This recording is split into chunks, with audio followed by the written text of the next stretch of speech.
Bonjour, c'est Vincent Desbarans. Je suis avec l'éminent Jean-Pierre Troadec, donc ufologue de renom qui est là depuis très longtemps, depuis donc, les années 70. Vous avez commencé à une grande époque. Est-ce que vous me racontez un peu vos débuts? Alors les débuts de l'ufologie, c'est simple. J'étais intéressé par toutes ces questions-là. J'ai lu un certain nombre d'articles qui à l'époque paraissaient beaucoup dans la presse quotidienne régionale. J'habitais près d'Avignon et là j'ai trouvé l'adresse d'une association ufologique qui faisait des enquêtes. J'ai adhéré. C'était le GREPO, Groupement de recherche et d'études du phénomène ovni. Et ça a commencé comme ça. On était là, l'adhésion c'est en 74-75. Ouais. Voilà. Et depuis cette époque-là, j'ai jamais décroché.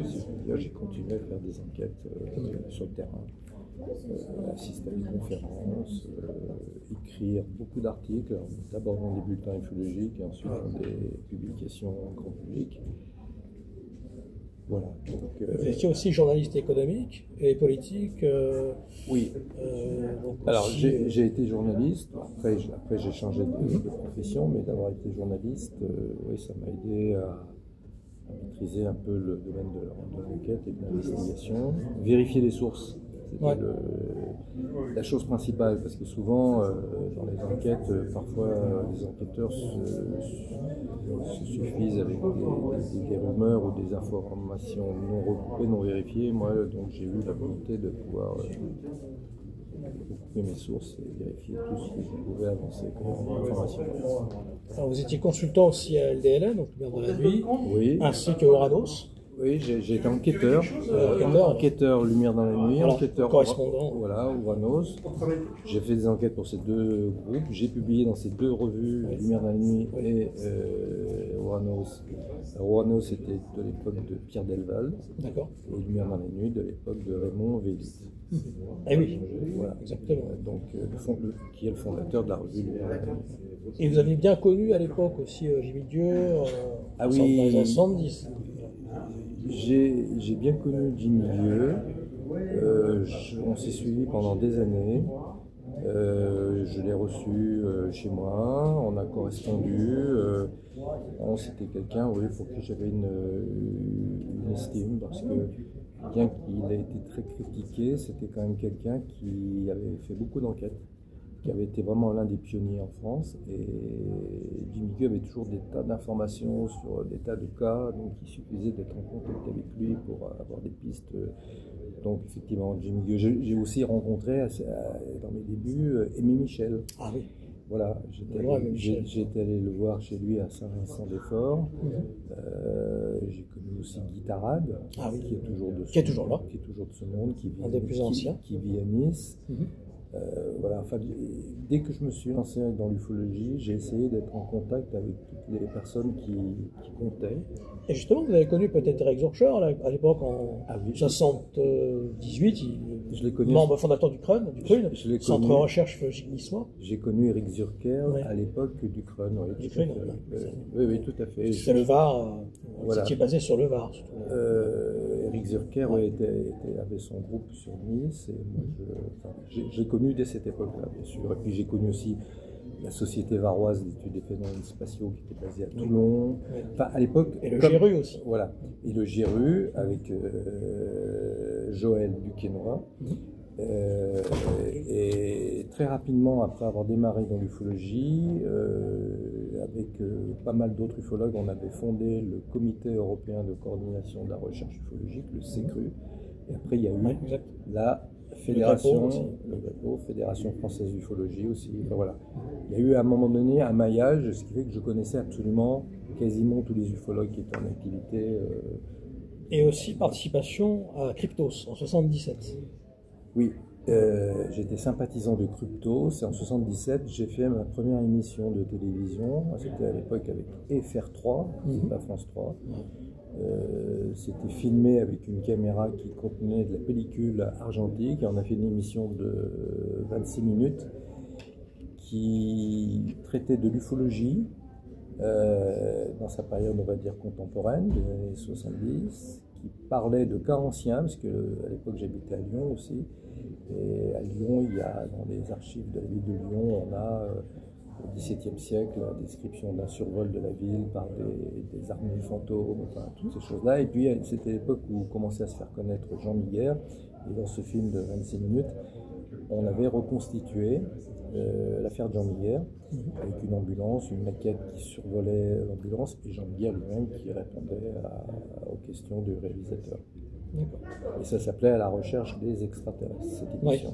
On peut la trouver dans les archives de l'INA. Et aussi chef de rubrique, donc là c'est 1982-83, de Nostra, l'hebdomadaire, la revue. Ah oui, Nostra. alors j'ai été chef de rubrique de Nostra, et à un moment donné j'en suis même devenu le rédacteur en chef.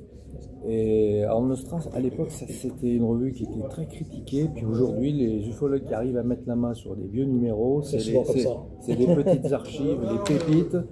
Parce que malgré tout, dans Nostra, Nostra, ça parlait d'ufologie, d'archéologie mystérieuse, de fantômes, de paranormal.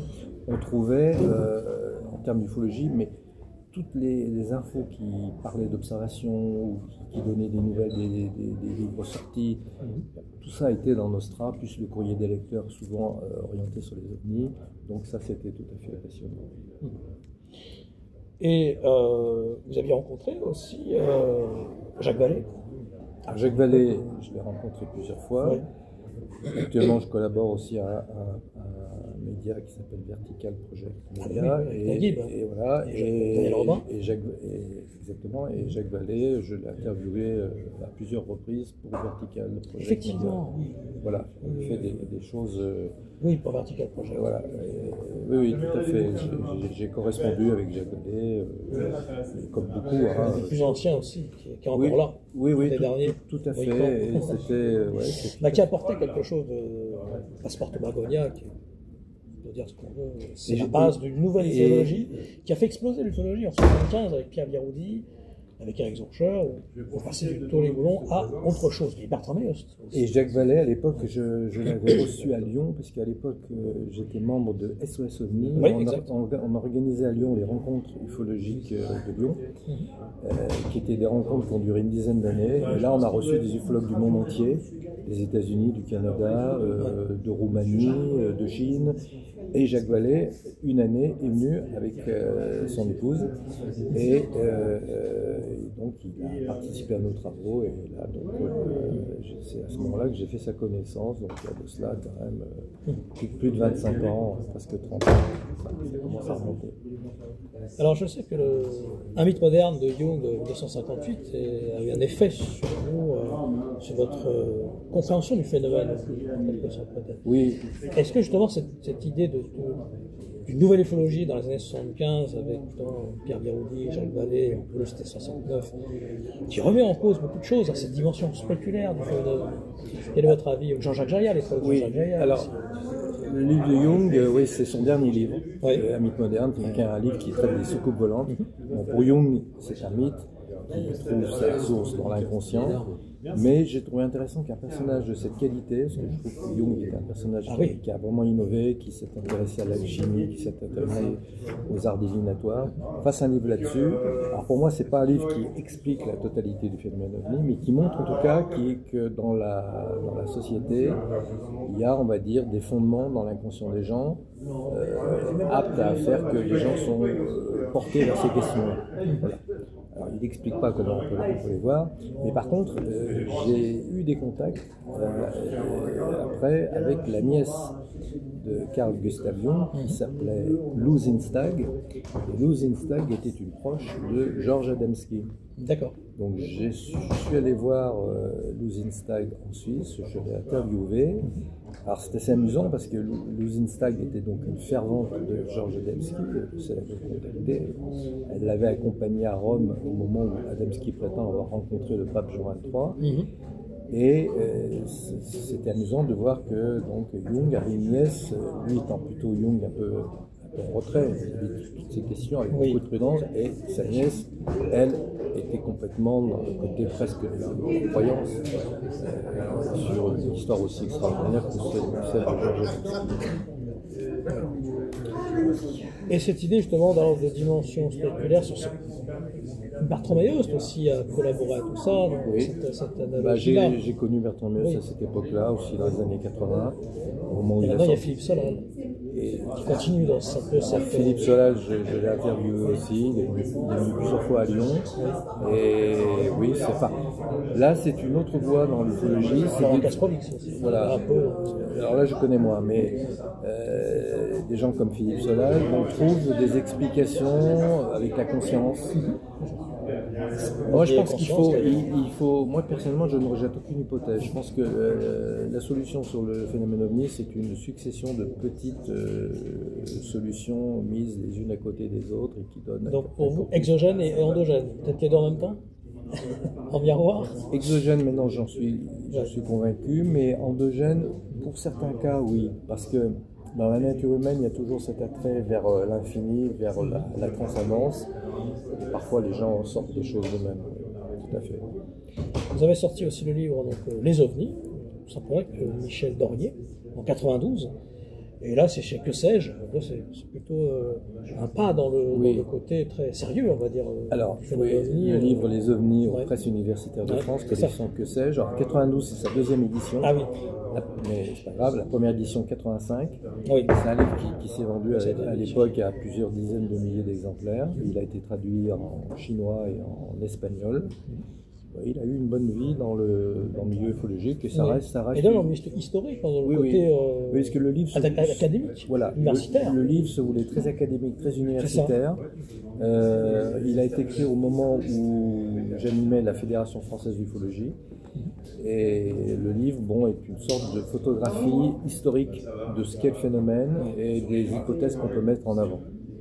Et on parle un petit peu des différents programmes américains, le projet Blue Book, des choses comme ça qui ont existé. Ça, c'était une bonne expérience.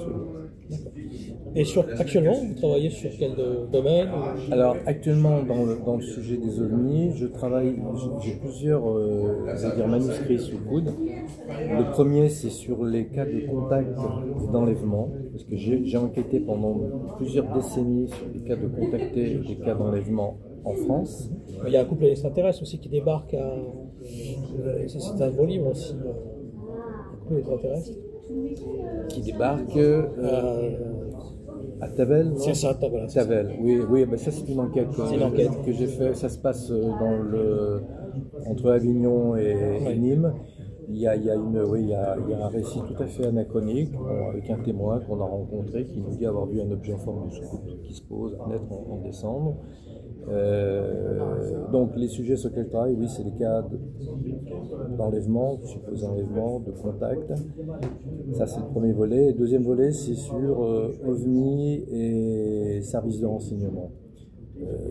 Montrant que quand les sceptiques disent mais tout ça c'est pas sérieux, moi je leur dis si c'est sérieux, puisque la plupart des services de renseignement, notamment en France, ont à un moment donné abordé le sujet, publié un document, publié une étude, publié un rapport, en tout cas fait des déclarations.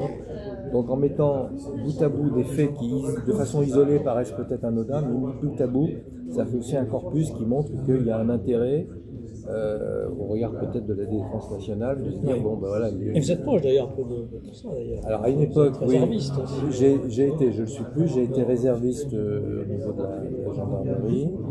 Et puis j'ai fait un cursus d'études au sein de l'école militaire et au sein de l'Institut des hautes études de défense nationale. Je suis devenu ce qu'on appelle auditeur. Auditeur, c'est un titre qui s'acquiert après avoir présenté un mémoire. Donc c'est vrai que dans ces périodes-là, j'ai recueilli beaucoup d'informations et surtout que l'IHEDN, l'Institut des hautes études de défense nationale, a publié en 1976 un premier rapport dactylographié sur la question des OVNIs.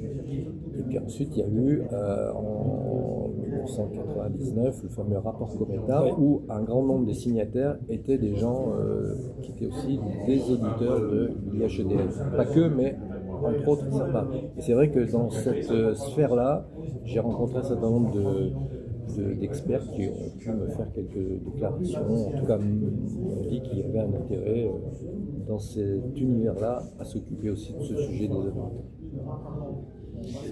Quel est votre avis sur une conclusion sur le phénomène actuel, comme son évolution, on va dire, qui passe d'un côté justement on traite les blonds à quelque chose maintenant qui est très évanescent. Il va un peu avec la technologie actuelle, c'est-à-dire qu'en fait dans les années 50 on avait des cas avec des traces au sol, des cas diurnes, avec les gros boutons, les manettes, les masques, voilà, on était dans l'ère de zeitgeist, l'ère du temps. Et maintenant on passe dans quelque chose qui se désagrège, il n'y a pratiquement plus de témoins, mais aussi parce qu'il y a moins d'enquêteurs. Si, il y a encore des témoins, mais c'est vrai qu'il y a moins d'enquêteurs. Oui. Quand il n'y a plus d'enquêteurs, il n'y a plus de témoins. Parce que les témoins n'ont personne vers qui se tourner. Et c'est quand même pas souvent que les témoins vont vers le GEPAN, et encore moins souvent qu'ils vont vers la gendarmerie. Mais moi je pense que le phénomène n'a pas vraiment changé. C'est la perception qu'on en a qui a évolué. C'est-à-dire que dans l'esprit des enquêteurs ou des ufologues, la technologie a avancé, donc on a voulu englober le phénomène ovni dans une technologie. Mais je pense qu'en fait, le phénomène elle-même que dans les années 50, simplement on l'a enrobé différemment. Et je pense que le phénomène est toujours aussi matériel qu'avant, mais il est beaucoup moins fréquent qu'on le dit. Oui. Parce qu'en fait, quand on parle d'ovni, moi je ne vais pas dire on en voit tous les jours, non. Voilà. Il y a des phénomènes de vagues, et puis quand on cherche, bon, notamment une conversation que j'ai eue récemment avec Eric Zurker, bon, bah, Eric il a réussi à mettre le doigt sur des enquêtes très très récentes, sur des rencontres rapprochées. Et moi-même, sur les cas de contactés, moi j'ai un cas qui date de décembre 2024. Donc c'est très récent. Et là, on a les mêmes descriptions. Alors là, le témoin n'a pas vu un objet, mais a vu des formes humanoïdes. Le témoin a reçu un message télépathique. Voilà. Donc moi, ce qui m'intéresse, c'est, dans un premier temps, c'est de recueillir toutes les données et après on fait le tri. Mais spontanément, alors, sauf quand on voit que le témoin a peut-être un déséquilibre, bon, mais globalement, je dirais que les témoins sont plutôt des gens qui sont sincères, ils ont vécu quelque chose qui les a bouleversés, c'est cet aspect-là, l'aspect émotionnel qui permet de dire ils ont vécu quelque chose. Et moi, je suis à l'écoute de ces gens-là, et lorsque je donne des conférences, souvent à la fin de la conférence, j'en ai fait une récemment à Paris, Paris, dans la salle, il y avait 2 contactés qui se connaissaient entre eux, bien sûr. Leur récit était complètement différent, mais ils sont venus, ils m'en ont parlé. Bon, ben voilà. Donc, et effectivement, ça revient à dire, s'il n'y a plus d'ufologues, s'il n'y a plus d'enquêteurs, il n'y a plus d'ovnis. Et dès que on se manifeste, on se fait connaître, on fait une conférence par exemple, bah, les gens viennent vers vous et disent bah, moi j'ai vu quelque chose. On pourrait penser aussi que quand il n'y a pas de témoin, il n'y a pas d'ovni. L'ovni n'apparaît que s'il y a un témoin. Ça Eric, qui va dans ce sens-là. Bah, oui, c'est-à-dire que oui, c'est comme quel est le bruit d'un arbre qui tombe dans la forêt, s'il n'y a pas de témoin autour. Effectivement, le phénomène est lié au témoignage, c'est sûr. Bon, alors on peut peut-être imaginer qu'il y a des ovnis qui survolent le ciel et qu'il n'y a pas de témoins, on ne les verra jamais, on ne saura jamais. Mais je pense qu'il y a un peu moins de cas peut-être, et c'est surtout en fait au niveau médiatique un traitement différent. C'est-à-dire que la presse quotidienne est beaucoup plus frileuse aujourd'hui pour parler de ces affaires-là. Les hebdomadaires sont... C'est un quotidien dans les années 50. Voilà. Et même la vague de 1897 aux États-Unis, ça fait... En fait, aujourd'hui dans la presse, qui est quand même plutôt une presse d'opinion qu'une presse d'information, je dis, c'est de bon ton de parler d'OVNI en disant attendez, on va vous expliquer ce que c'est. Alors c'est vrai qu'il y a des méprises, il y a des gens qui voient des lanternes thaïlandaises, il y a des gens qui ne savent pas reconnaître un avion la nuit, des gens qui vont confondre un phénomène naturel vu le jour, un reflet, ou bon. Mais oui, la presse est plutôt apte à faire, voilà, on va vous expliquer. Bon, là, généralement, ça commence toujours comme ça, les articles.